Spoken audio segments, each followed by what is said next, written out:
Donc merci à tous d'être parmi nous, ici sur la cime du No Museum ce soir. Donc je vais vous parler du No Museum et en fait vous êtes tous des grands aventuriers, des grands noonautes émérites des mondes virtuels, donc tout ce que je vais raconter pour beaucoup vous le connaissez déjà. Mais je vais m'adresser, comme c'est filmé, je vais un peu m'adresser aux amateurs, aux néophytes, c'est-à-dire considérer que vous n'y connaissez rien, hein, que vous n'êtes jamais allé sur une cime, et que ce qui me permet donc de pouvoir faire un peu de vulgarisation. Alors, donc je rappelle, sur mon casque, vous voyez mon visage, qui est renvoyé actuellement par une webcam, hein, si vous avez les viewers pour ça. Et derrière moi, il y a un film. Alors, je vais vous parler du No Museum. Le sujet de cette conférence, hein, c'est l'utilisation que je fais depuis déjà 10 ans, quasiment 10 ans, depuis 2004, des mondes virtuels, hein, des mondes 3D virtuels, dans un cadre pédagogique.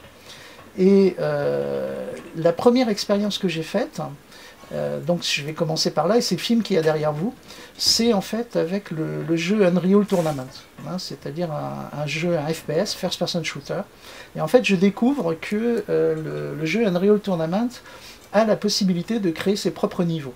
Et donc sur PC, hein, on pouvait sur PC créer ses propres niveaux de jeu personnalisés. Et là, je me suis dit, bah tiens, je vais créer un niveau de jeu dédié, au lieu de faire... alors, il y avait quand même une réflexion, c'était quand même une époque où on râlait beaucoup sur les jeux vidéo, sur le côté... beaucoup de gens râlaient, enfin beaucoup de médias râlaient sur le côté négatif des jeux vidéo. Et je m'étais dit, mais on doit pouvoir utiliser les jeux vidéo aussi, ce qui était un peu une évidence pour certains, mais pas si courant que ça, pour faire de la formation, comme support à pédagogie. Donc du coup, j'ai utilisé cet éditeur de jeu de Unreal Tournament pour fabriquer la première version de mon No Museum, le muséum du No, qui était un musée consacré à la préhistoire de la cyberculture. En fait, je venais de terminer plusieurs émissions pour la 5e et pour la Cité des Sciences, hein, des émissions de télévision, et aussi une borne interactive que j'avais faite avec Maurice Benayoun pour le CNAM, hein, le Conservatoire national des arts et métiers, consacré à la préhistoire des robots, à l'histoire des robots en fait, à l'histoire des machines artificielles, des créatures artificielles. Et donc du coup j'avais accumulé énormément de connaissances et énormément de documents là-dessus, et j'ai découvert des choses fascinantes, dont l'histoire de la cybernétique. Et là je me suis dit, bah, je vais faire un musée qui raconte, à partir de tous les stocks d'images que j'avais, qui va raconter la préhistoire de la cybernétique, c'est-à-dire tout ce qui se passe avant que Norbert Wiener n'invente la cybernétique en 1948. Et là, je vais me prendre la tête pour bien comprendre comment ça fonctionne, et je vais commencer à créer différents niveaux par Unreal Tournament. Donc le film que vous avez derrière moi montre le premier No Museum, que je situe, alors qu'il y a un musée fictif, hein, je crée un univers de fiction, et c'est un musée qui est dans mon monde des récifs. Alors c'est aussi amusant, c'est que le monde des récifs, c'est un monde de rochers qui dérive dans les airs, dans une brume luminescente faite de nanorobots. Et c'est un vieux, comment on va dire, c'est un vieil archétype que je manipule depuis des années, depuis 79, et qu'on va retrouver comme archétype récemment dans le film Avatar. Et donc ce No Museum est un musée abandonné, donc c'est une fiction, un musée abandonné dans un monde virtuel qui est dédié et consacré à la préhistoire, donc à l'histoire d'une civilisation, la nôtre en l'autre, et à la préhistoire de la cybernétique. Et je vais fabriquer ce niveau-là. Et là, il va se passer plein de choses intéressantes. C'est-à-dire que j'ai donc un niveau de jeu d'Unreal qui permet que je peux utiliser comme support à pédagogie. Et donc là, on va se déplacer. On va essayer de se déplacer sans trop exploser, en espérant qu'on arrive à bouger. Et on va aller voir les panneaux qui sont en dessous. En fait, il faut qu'on descende. Et je nous ai pas simplifié la vie, parce que j'ai pas mis d'escalier. Mais comme vous êtes tous des voyageurs émérites, des avatars émérites, vous savez voler et descendre juste à l'étage qui est en dessous pour aller regarder la galerie d'images qui est juste en bas. Alors je ne sais pas comment ça va se passer, tous ces avatars qui vont essayer de se déplacer, en espérant que ça ne plante pas la cime.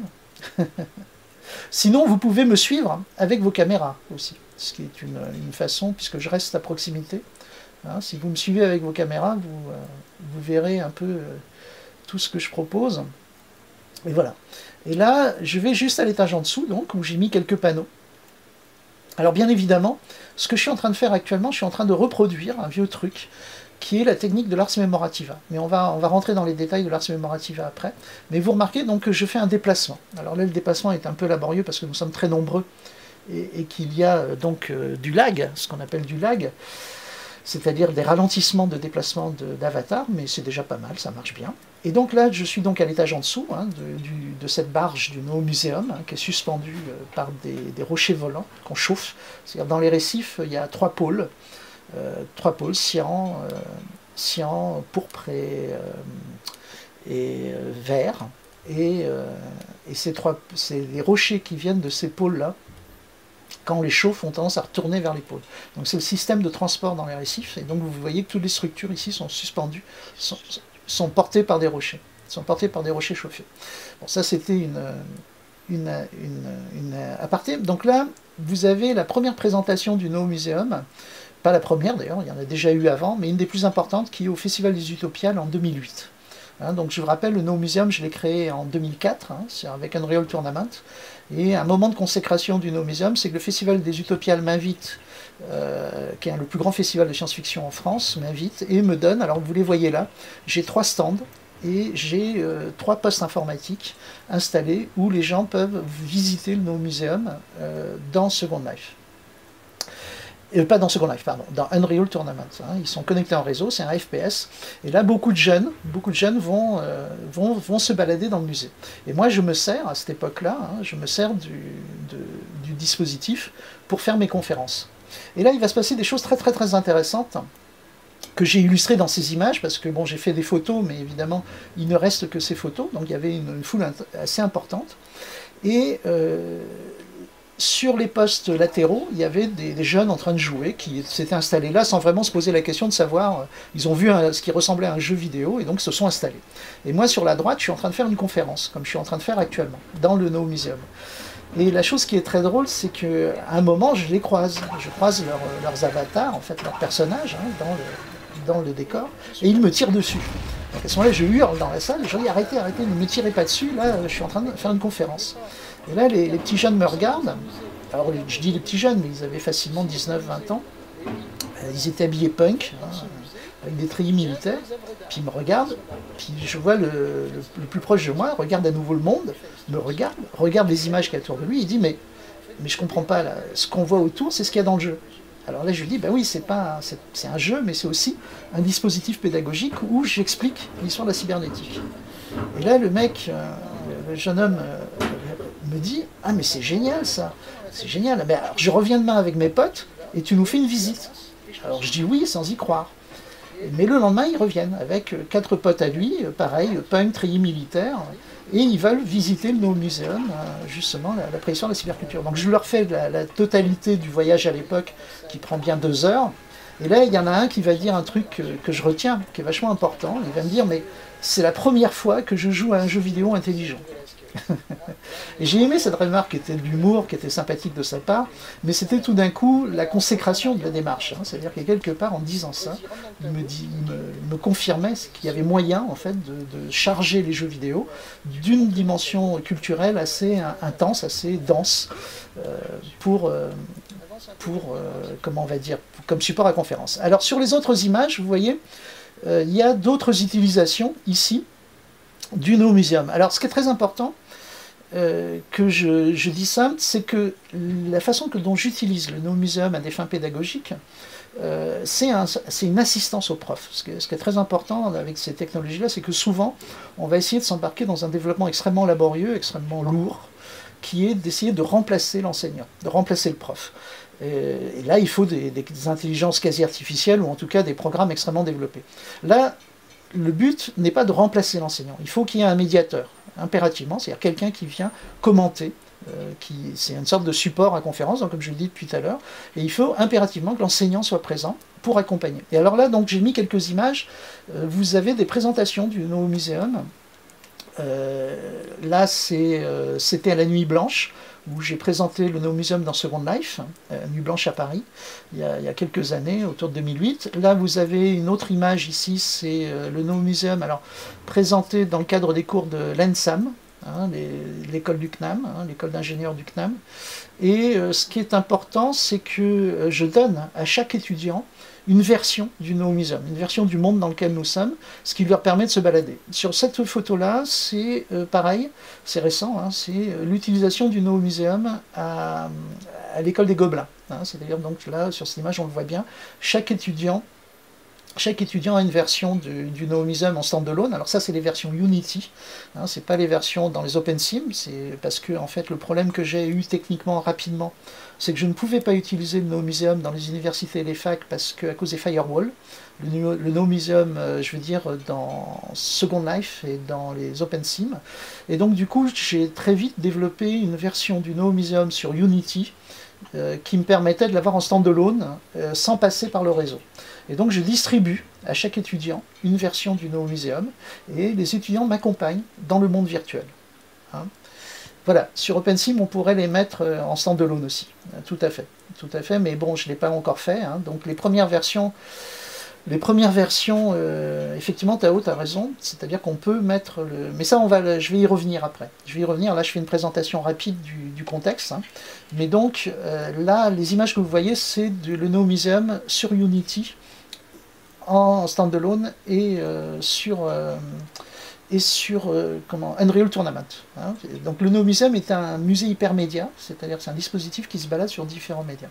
Alors là, cette autre photo, c'était une des plus belles présentations du Neo Museum, c'est à l'ESAT, hein, ça a eu lieu 2 fois, il y avait plus de 300 personnes dans la salle, et d'ailleurs il y avait Lorenzo Socavo, à la dernière, qui est en image là-dessus.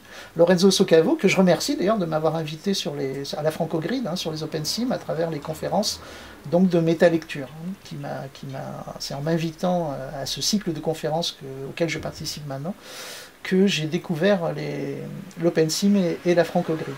Donc là, je continue de remonter, là c'est à l'ESAT, hein, l'École supérieure d'art et technologie, et il y avait aussi les Gobelins, j'ai donné des cours aux Gobelins, où là je donne des cours à la fois donc sur la préhistoire de la cyberculture à travers... comment on va dire, à travers le Neo Museum, mais j'explique aux étudiants, c'est des cours aussi pour les former à la fois à la fabrication de mondes virtuels et de musées virtuels comme cela. Alors, je vais nous faire balader, je vais remonter à l'étage. Hein, je vais remonter à l'étage. Donc je vole et je remonte à l'étage pour voir les autres panneaux. Je fais un peu les choses un poil dans le désordre, c'est pas grave. Donc on remonte à l'étage et on va voir les panneaux qui sont à l'étage. Voilà. Et donc le principe de fonctionnement du Neo Museum, c'est ça, c'est aussi bête que ça. Alors on va se diriger vers là, tiens, vous êtes tous là, voilà, et je m'arrête là. Voilà, je m'arrête juste à ce panneau, c'est juste un retour dans le temps, normalement j'aurais dû avancer de façon chronologique. Et donc là c'est important parce que ce que vous voyez, c'est là où nous sommes, la barge sur laquelle nous sommes, c'était la première version du Neo Museum dans Second Life, qui a été présenté à la bibliothèque francophone, donc Kulo Menges est là, hein. J'avais été invité par Hugo Biboine, Zemir et Kulo Menges, qui avec Mariaka Nikishi et Tourny Coton et la bibliothèque francophone sont on va dire, des repères importants de l'histoire des mondes virtuels francophones. Et la bibliothèque francophone organisait des conférences, comme on est en train de le faire actuellement, mais sur Second Life. Et en fait, donc, le 27 juin 2008, j'ai construit les prémices de la barge sur laquelle nous sommes, hein, sur laquelle, vous voyez, il y a des photos de cette balade dans le Neo Museum sur Second Life, avec des avatars. Donc la différence avec les mondes virtuels dans Unreal Tournament, qui est un first-person shooter, ou Unity 3D, qui est l'équivalent d'un first-person shooter accessible via le web, qui sont les versions ultérieures, ou on va dire les extensions du Neo Museum. Là, on a déjà la possibilité d'avoir des avatars, donc d'avoir cette convivialité que nous avons actuellement. C'est-à-dire vous êtes présent avec moi, vous m'accompagnez, et vous m'accompagnez dans ce trajet que nous faisons dans un espace 3D. Et donc ça, c'était sur Second Life en 2008. Et vous voyez, ce qui est très intéressant aussi, c'est qu'il y a une pérennité, hein, de ces choses, puisque la barge, je vais zoomer en arrière pour qu'on voit le décor dans lequel nous sommes, mais cet objet sur lequel nous baladons a transité depuis les mondes persistants de Second Life pour que je l'importe ici dans le monde persistant de la FrancoGrid, hein, et enrichi évidemment par toutes ces années de build et de construction. Donc on a aussi un phénomène de pérennité d'espace virtuel simulant la réalité, simulant un espace physique, un espace géographique avec des lois physiques. Alors on va voir ça tout de suite après. Alors je continue d'avancer et nous allons maintenant aborder... Alors attendez, ah oui, c'est dans l'autre sens, excusez-moi, je suis parti dans le mauvais sens. Donc je repars dans l'autre sens. Et maintenant nous allons, je vais aborder la partie, je dirais, essentielle de cette histoire. Et je me dirige vers le bout, là, ici, et on va aller voir le temple le temple qu'on a reconstruit hier soir. Alors vous voyez, ici, on a Simonide de Chéos, et l'élément clé de tout ça. Donc vous avez bien saisi, comme je l'expliquais à l'instant, que j'ai commencé à fabriquer et à faire de la pédagogie avec le Noomuseum et la préhistoire de la cyberculture de façon intuitive.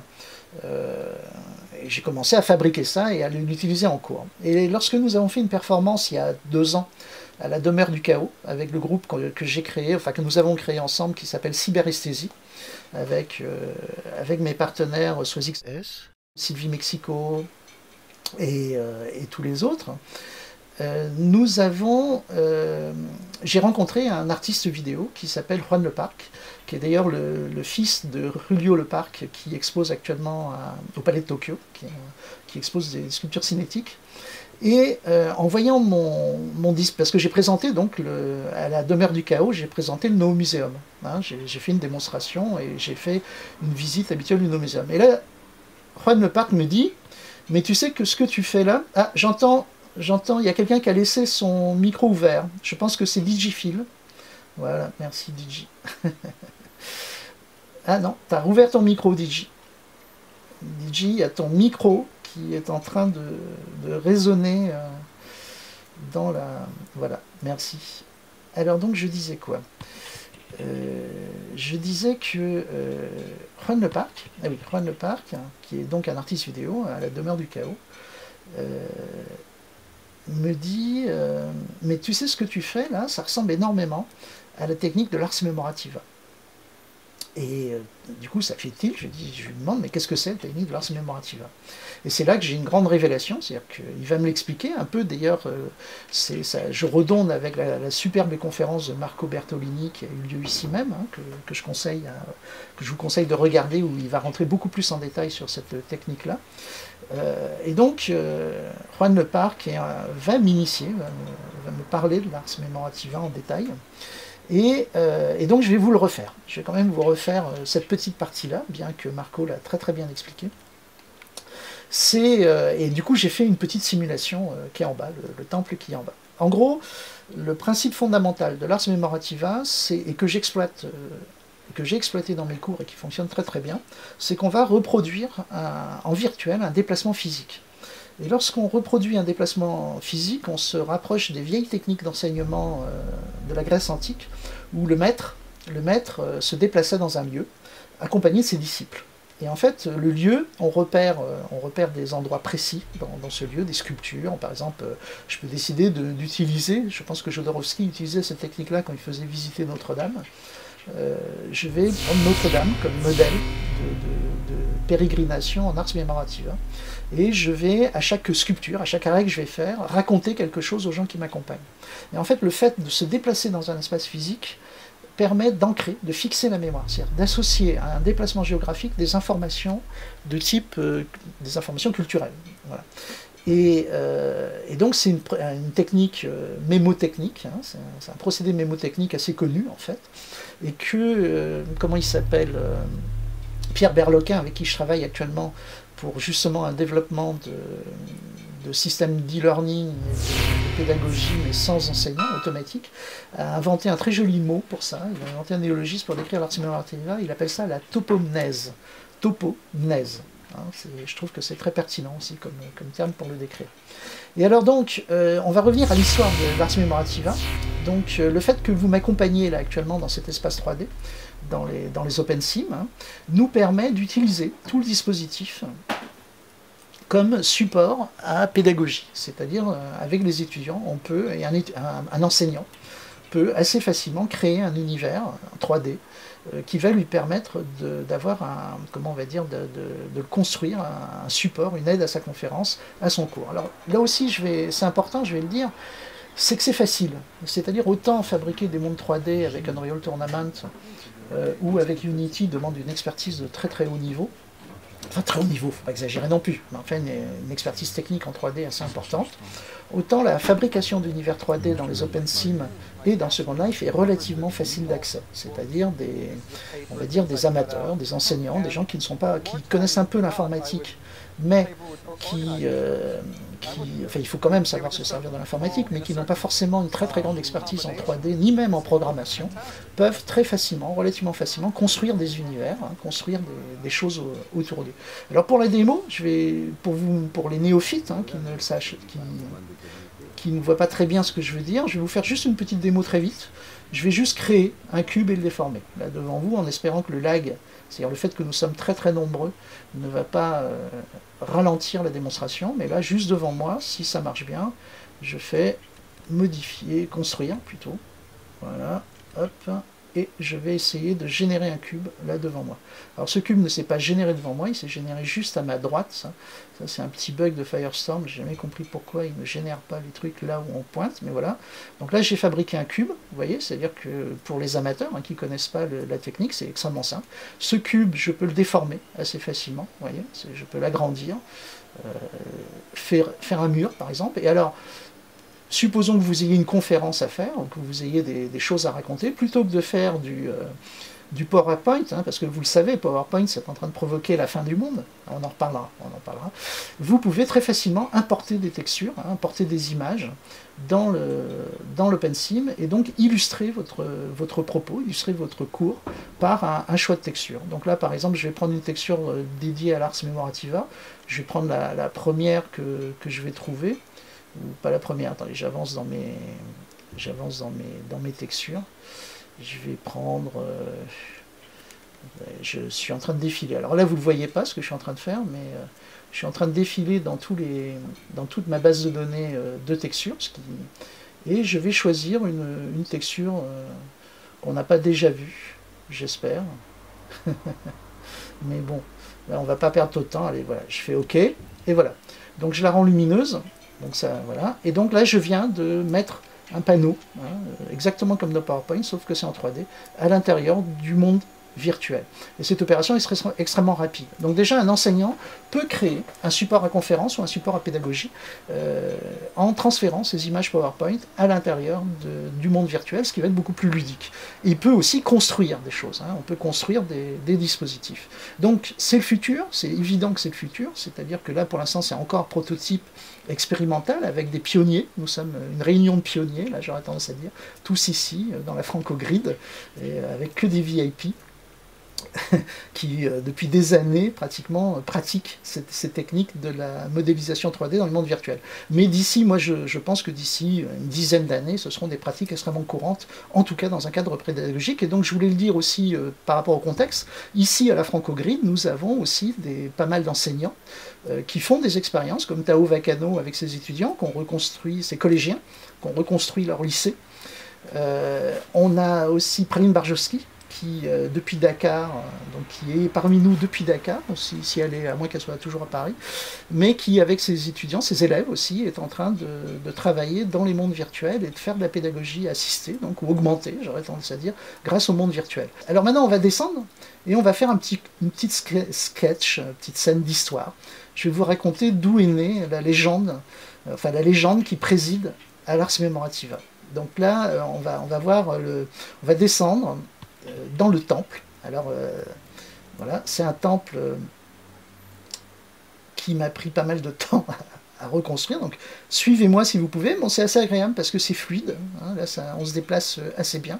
Et donc c'est le temple du Parthénon qui a été reconstitué par un... Ah, excusez-moi, je suis parti du mauvais côté, l'erreur, parce que ce côté-là c'est un cul-de-sac.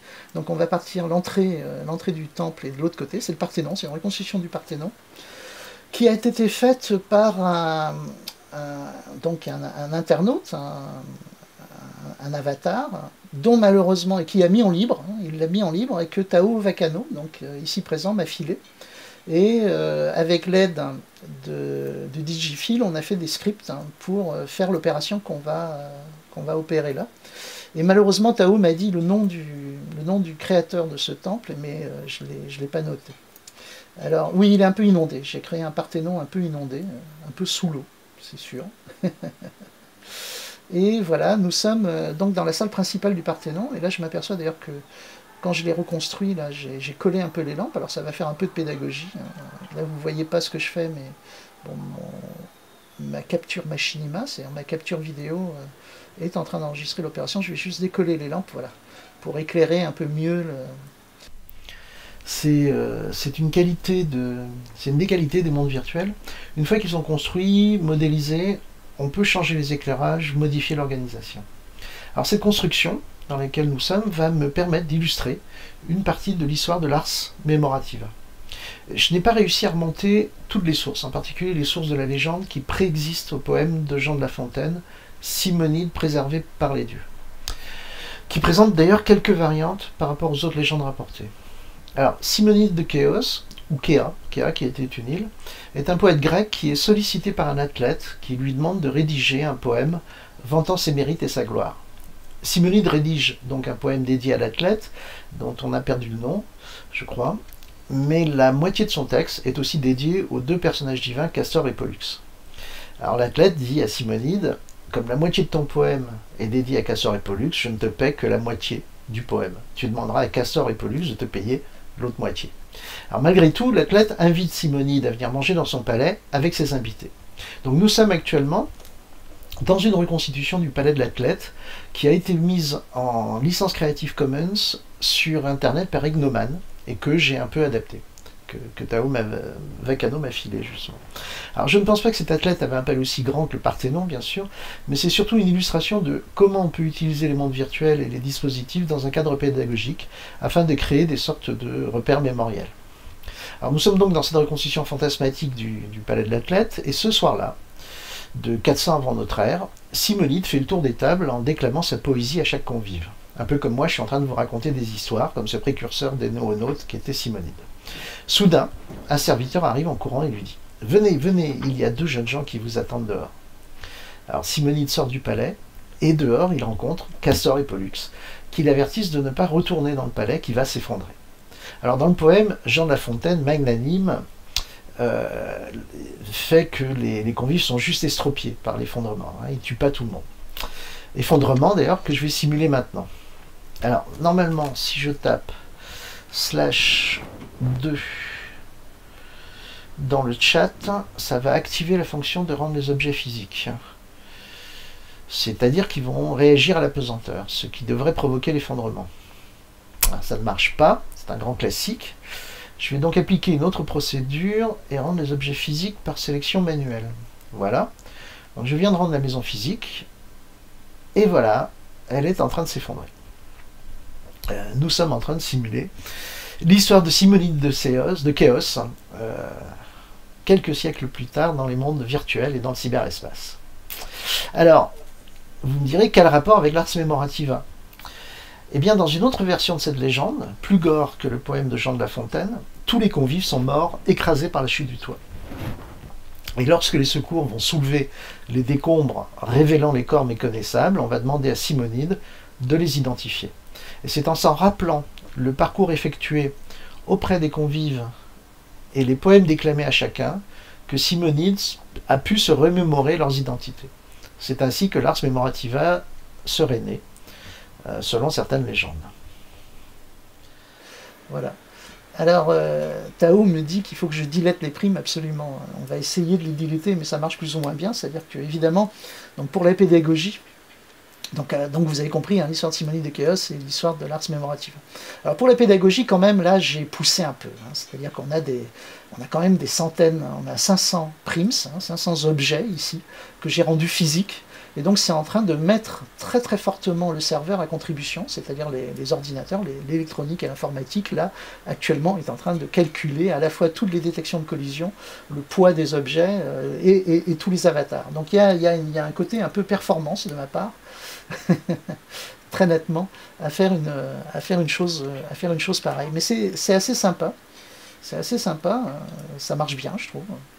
Et là maintenant, alors je vais devoir dire dans le chat, hein, c'est-à-dire je vais donner un ordre pour faire disparaître les prims, hein, disparaître tous ces volumes, de façon à ce que nous ne laguions pas trop pour la suite. Mais en fait, nous arrivons à la fin, hein, puisque je voulais terminer un peu en apothéose, et nous arrivons un peu à la fin de cette démonstration. Donc la suite, c'est que je vais dire dans le chat un ordre. C'est dans le canal 2, mais malheureusement j'ai mal configuré, enfin j'ai été un peu précipité parce que j'ai fait ça cette nuit, donc j'ai pas respecté toutes les règles que Digifilm m'a dit de respecter au niveau de la programmation. Ah oui, l'autre chose importante pendant que j'y suis, c'est de dire que j'ai bénéficié de l'aide, hein, de la logistique de la Franco-Grid ici, et de l'ensemble des créateurs comme Chirimanga, Digifilm, Tao Vakano, Jenny Biwiz, et j'oublie, excusez-moi si j'oublie tous les autres, c'est-à-dire qu'en fait il y a une collaboration, c'est-à-dire si vous êtes un enseignant, si vous êtes un chercheur, que vous avez besoin de créer un monde comme ça, vous pouvez bénéficier d'une sorte de convergence de travail, de convergence d'intérêt et de collaboration pour développer vos projets, développer vos environnements. Et donc hier j'ai bénéficié de l'aide en particulier de Tao Vakano et de Digifilm pour le développement de cet espace-là. Alors, maintenant, je vais taper dans le chat l'ordre en question, qui est /channel2, hein, /ch2, ça veut dire que sur le canal 2, je vais dire delete. Voilà. Et normalement, quand je tape ça, ça devrait effacer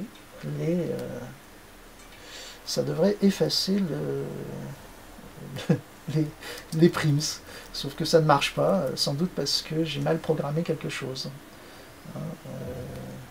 Ah, je mets pas, je fais slash quoi? Redis-moi ce qu'il faut que je tape. /2, c'est /2, ah ben oui, voilà, c'est ça, delete. Voilà, des petites erreurs de syntaxe. Hop, ça a marché, absolument génial. Vous voyez, toutes les, comment on va dire, toutes les prims qui étaient juste à côté de moi viennent de disparaître. Alors évidemment, c'est lié à la portée de voix. Il faut que je me déplace. Hein. Il faut que je me déplace et que j'aille à portée de voix des autres primes, qu'elles puissent m'entendre. Alors c'est ça qui est génial hein, dans le monde virtuel, c'est que les objets sont capables de nous écouter. Et donc là, je vais dire, je vais refaire l'ordre /2, donc canal 2, delete, et ça va faire disparaître les prims, si elles veulent bien, hein, qui sont juste là. Voilà. Alors évidemment, il ne faut pas faire de faute d'orthographe. Alors c'est intéressant, hein, c'est aussi ces métaphores, ce sont des métaphores vivantes, je trouve, ces mondes virtuels, puisque ça rappelle beaucoup le golem aussi, hein, l'histoire du golem où il suffisait de dire un mot pour le désactiver. Hein. Là, on est en train de désactiver des golems virtuels. Et en fait, bon, c'est aussi important que je les efface, hein, parce que ce sont des objets, en fait, on va dire, assez gourmands en ressources, puisqu'ils ont une physique et ils ont leur poids. Et donc, pour calculer toutes les interactions qui se passent avec ces centaines d'objets virtuels, je peux mettre à genoux et planter l'ordinateur, le serveur, hein, l'ordinateur de Fabrice, hein, de la Franco-Grid, qui nous héberge actuellement.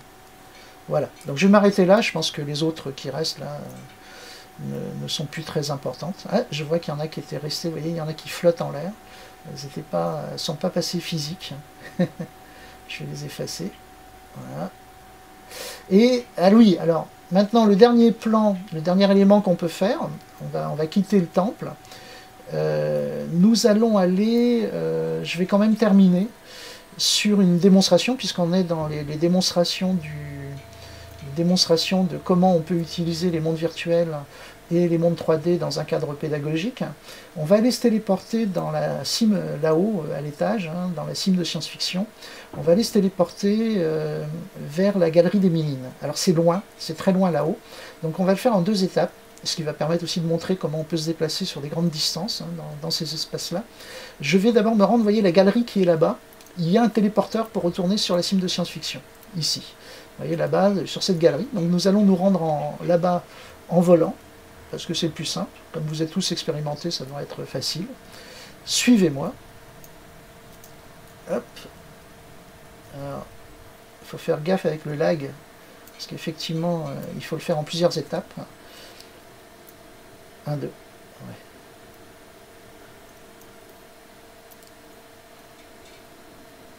Ouais. Voilà. Donc ici, nous sommes dans la galerie de Traverse, hein, livre voyageur, qui est l'expérience de Karen Guillorel, mais on ne va pas s'attarder donc sur la galerie de Traverse, qui vient de Second Life, hein, d'ailleurs, qui est aussi un vieil objet qui a existé depuis 2007 sur Second Life. Et là, si vous cliquez sur le téléporteur, donc là, en face de moi, il y a un téléporteur, et ce téléporteur va nous permettre d'atteindre déjà le premier niveau du dôme du festival. Et là, de ce premier niveau, alors je vous le dis tout de suite, on va cliquer sur le téléporteur qui nous amène dans la galerie d'Alain Brion qui est au sommet du dôme du festival de science-fiction. Donc je clique et j'y vais, et on se retrouve là-haut. Hop.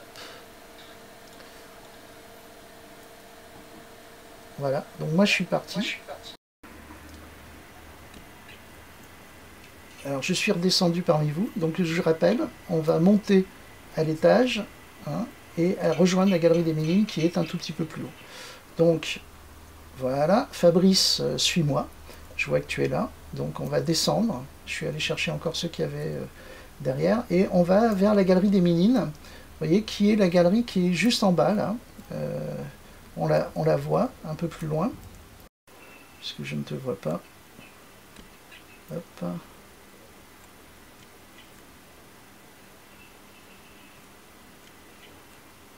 Hop, et voilà, j'ai téléporté Fabrice. Donc là, nous sommes dans une... je vais terminer la conférence là-dessus. Nous sommes dans une démonstration de comment on peut utiliser les techniques de monde virtuel, d'Ars Memorativa et de monde persistant pour fabriquer un objet pédagogique qui permet d'expliquer. Alors là, en l'occurrence, c'est le fameux tableau de, comment il s'appelle, de Velázquez, qui s'appelle Las Meninas, les Ménines. Et là, j'ai décomposé donc le tableau des Ménines. Déjà, je l'avais fait en 2004 dans Unreal Tournament. Et là, j'ai profité parce que le dispositif de caméra est extrêmement puissant ici, de visu, pour le reconstituer ici. Et donc là, je ne vais pas le faire en entier parce que ça prendrait plusieurs heures, hein, de l'analyse complète du tableau.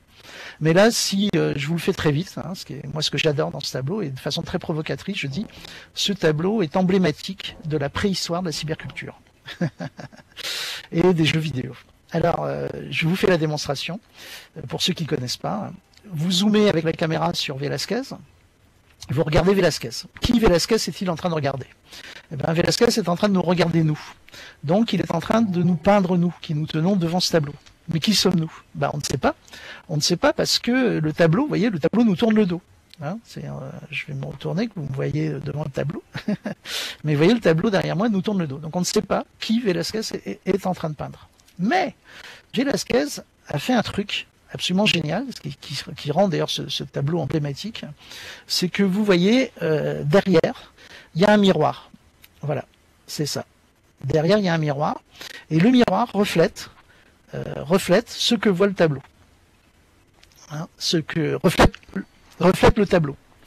Voilà. Et donc, et que voit-on sur le tableau? Eh ben, on voit le roi et la reine d'Espagne.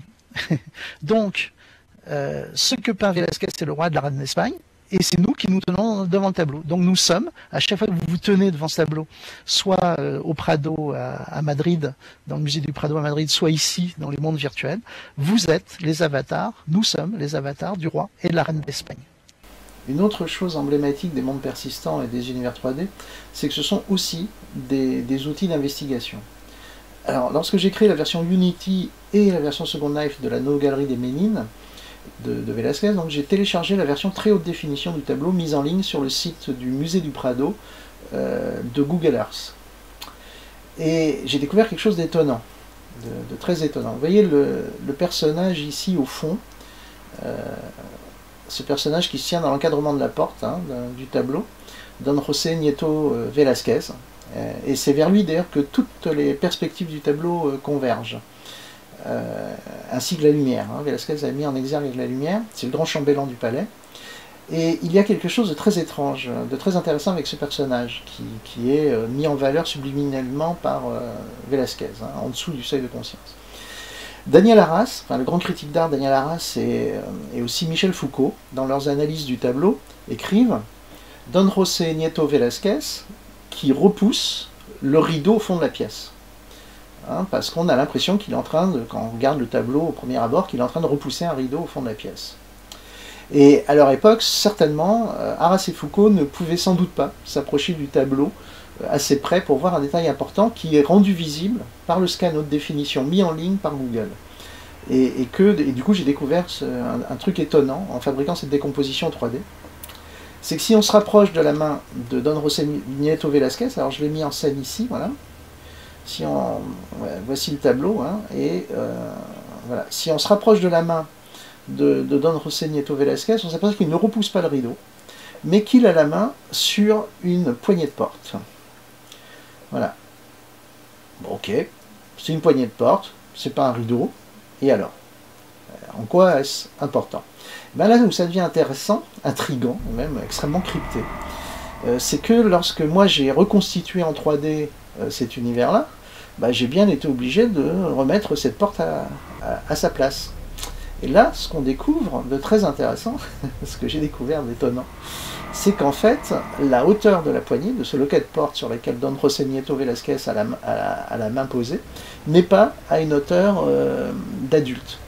Don José Nieto Velázquez est en train d'ouvrir une porte qui est faite pour ouvrir sur une pièce accessible aux nains et aux enfants. Donc que signifie ce message caché dans le tableau? Hein, pourquoi Velázquez nous fait converger la perspective, les lignes de fuite vers la main, vers le bras de Don José Nieto Velázquez pour nous indiquer une porte qui a été conçue pour que les enfants et les nains puissent l'ouvrir dans ce tableau où il y a des enfants et des nains hein, dans ce tableau. Eh bien on ne saura jamais. Je pense qu'on ne saura jamais parce que le palais de l'Alcazar a brûlé. Mais alors on peut commencer à fantasmer un nouveau Da Vinci Code à partir de là, surtout qu'une des pistes pour résoudre cette énigme de la porte cachée, secrète là-bas, de ce lieu caché, c'est que, comme d'habitude, peut-être une piste se trouve au Vatican. En effet, les plans du palais sont au Vatican. Et donc, si un jour vous avez accès au Vatican et aux archives du Vatican et que vous pouvez récupérer les plans du palais pour identifier ce qu'était cette pièce dans le palais de l'Alcazar, ça serait super. N'hésitez pas à me contacter. Alors, c'est étonnant en même temps. Il y a une chose qui est étonnante, c'est que visiblement, il semblerait que je sois le premier à avoir remarqué ce détail. Hein. Et c'est vraiment étonnant comme un tableau qui a été autant documenté, autant analysé, photographié, ce petit détail, on peut encore découvrir des choses sur un tableau aussi emblématique. Et puis ça montre aussi, hein, si je vous explique tout ça, c'est que ça montre que la démarche de reconstruction dans les espaces immersifs 3D est aussi un outil d'investigation, de travail, de recherche, quoi. Voilà. Je vous montre, je fais un zoom complet arrière de la cime de science-fiction. Hein. Nous sommes ici sur la cime de SF, qui sera le futur festival de science-fiction dématérialisé de Roanne. Bon ben voilà, je crois que j'ai fini l'ensemble de ce parcours et des démonstrations et explications de comment on peut utiliser les mondes virtuels dans un cadre pédagogique. Et n'hésitez pas à me poser des questions. Juste une dernière parenthèse quand même importante, c'est que donc avec le CNAM on a fait et le Strat Collège, hein, puisque j'ai utilisé ce dispositif aussi au Strat Collège, qui est une école de design, on a fait une validation des connaissances, hein, évidemment, pour vérifier si ça marchait. Et donc j'ai quasiment 90% de réussite à ce QCM de validation des connaissances à partir du dispositif inspiré de l'Ars Memorativa. Pour la préhistoire de la cyberculture. Donc voilà, moi je suis ouvert à toutes vos questions. Ah oui, j'ai une question. Voilà. Donc c'est Michael Chaplin. Michael Chaplin qui me demande, merci, tu as dit lors de la présentation que PowerPoint va provoquer la fin du monde. Pourquoi? Alors c'est presque une blague et pas entièrement une blague. Alors malheureusement je me suis pas, j'ai pas documenté la chose, donc je vais juste te raconter la chose telle que je l'ai je m'en rappelle, mais avec une simple recherche sur Internet, on peut trouver les informations exactes. Hein. C'est un général américain. C'est un général américain qui a dit, alors je ne sais pas s'il a fait une étude sérieuse ou pas, mais c'est assez malin ce qu'il a dit, et en tout cas ça fait une provocation et ça a fait du buzz. Il a dit que justement PowerPoint était en train de provoquer la fin du monde. Pourquoi? Parce que PowerPoint, et c'est important la question, c'est quand même important par rapport justement à notre dispositif, c'est que PowerPoint, ce sont des successions d'images fixes. Et en fait, la plupart des gens qui sont des responsables importants, des décideurs dans le monde, des politiques, illustrent leurs conférences avec PowerPoint. Et du coup, ils endorment leur public. C'est-à-dire ça crée un effet d'hypnose où l'ensemble des décideurs et des décideurs, des gens importants du monde, finissent par s'endormir dans les grandes réunions de travail, ou à somnoler, ou rentrer dans un état d'hypnose, et du coup ne sont plus concentrés sur ce qu'ils font. Et donc c'est assez grave. Et donc du coup, on peut dire que peut-être que les faillites bancaires actuellement, enfin les problèmes que nous avons, sont liés à la dérive de PowerPoint. Et nous résolvons le problème, c'est-à-dire nous allons sauver le monde. C'est-à-dire il y a une grosse blague à faire à partir de ce que je viens de vous montrer, c'est-à-dire que en fait, ces techniques de pérégrination dans des mondes virtuels 3D via Avatar amènent un dynamisme, une sorte de dynamisme dans la conférence. Et donc, du coup, on est plus attentif. Non seulement on est plus attentif, mais j'ai remarqué un truc très important, c'est que nous créons des transitions. Et ça, c'est plus en harmonie avec le fonctionnement du cerveau. C'est-à-dire qu'entre chaque tableau, il y a un espace, et on va se déplacer. Ce que dans PowerPoint, on n'a pas. Dans PowerPoint, on a des successions d'images importantes, qui ont du contenu, mais qui se succèdent les unes derrière les autres, à vitesse relativement ou pas rapide, mais sans transition. Et en fait, le fait que nous ayons des transitions entre les informations dans les mondes virtuels, donc j'incite les créateurs à mettre des espaces entre les tableaux, ça permet au cerveau d'avoir des espèces de, comment on va dire, de temps de respiration, d'avoir des respirations, et les neurones, du coup, fixent mieux l'information qui a été transmise, du fait qu'entre chaque information transmise, on va avoir une pérégrination, donc un temps de trajet qui permet de fixer l'information. Voilà, ça c'est la réponse par rapport à PowerPoint. Alors je pense qu'en tapant sur Google, on va trouver pas mal d'informations.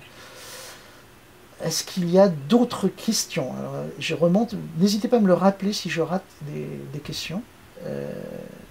Oui, on peut mettre des vidéos du son dans un PowerPoint, mais justement, Christine Wesser dit, Yann, tu peux mettre des vidéos du son dans un PowerPoint, mais ça reste une consommation passive, c'est-à-dire que ces vidéos et ce son ne sont pas séparés, c'est-à-dire qu'ils vont se succéder avec des images, et c'est comme la télévision, c'est-à-dire qu'ils renforcent une attitude passive vis-à-vis de la réception d'informations, alors que les avatars, en se déplaçant, en obligeant les avatars à se déplacer, et en simulant un déplacement physique, à mon avis, je le perçois comme ça, on renforce une sorte d'attention de l'ensemble de l'organisme.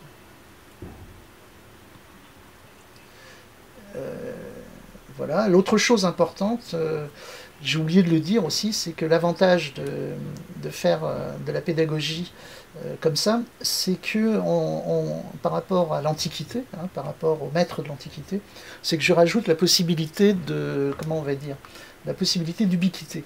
C'est-à-dire, moi je l'ai vu avec mes étudiants, hein, très concrètement, je leur donne le monde virtuel, donc déjà je capte leur attention, parce que ceux qui en s'enseignent ont l'habitude maintenant, la plupart des étudiants d'école supérieure sont derrière leur écran et jouent à des jeux vidéo ou font du Facebook pendant que vous êtes en train de donner cours. Et en fait là, en leur donnant un monde virtuel à explorer, on les capte. On les capte par l'outil qu'ils utilisent. Et puis l'autre chose, c'est que pendant qu'ils m'écoutent en train de me balader, eux continuent à se balader. C'est-à-dire ils continuent d'explorer le monde. Ils se baladent dans le monde de leur côté. Donc du coup, ils peuvent à la fois m'écouter, écouter le cours, et à la fois explorer le monde. Et ça renforce, pareil, la perception de l'espace, et ça renforce la compréhension et la fixation de la mémoire et des informations transmises. Voilà, bon bah je vois que j'ai pas d'autres... Les brebis égarées viennent d'arriver, mais alors ça c'est le défaut effectivement, j'ai un peu perdu tout le monde là. Alors oui, je m'excuse, hein. Normalement tout ce trajet était localisé de façon moins disparate, mais le plantage du serveur sur lequel était l'installation d'origine a fait que j'ai improvisé là, en utilisant la sim de science-fiction qui est particulièrement performante, mais où les objets étaient éparpillés. Je pense qu'on peut dire, en tout cas à Fabrice, de couper. Merci Vincent aussi, hein. Merci Vincent d'avoir été là. Et Vincent Vignereau. Hein. Ah, je peux parler des projets qui viennent? Oh bah il y en a tellement, hein. Il y en a tellement que je renverrai plutôt à la Francogrid, hein, à tout le planning de la Francogrid avec tous les invités, toutes les conférences passionnantes qui ont lieu maintenant dans les mondes virtuels. Et il ne faut pas me relancer parce que je peux partir pour raconter des trucs encore pendant 2 heures. Voilà. Et en tout cas, c'était un vrai plaisir de vous avoir là et en fait, finalement, d'avoir réussi à faire cette conférence en entier. Dans cette merveilleuse, qui se termine dans cette merveilleuse sim de science-fiction, sur laquelle, d'ailleurs, nous sommes sur une sim à laquelle ont contribué Chéri Manga, Jenny Biwiz, Mathieu Valrette, Christine Webser pour Environnement Sonore.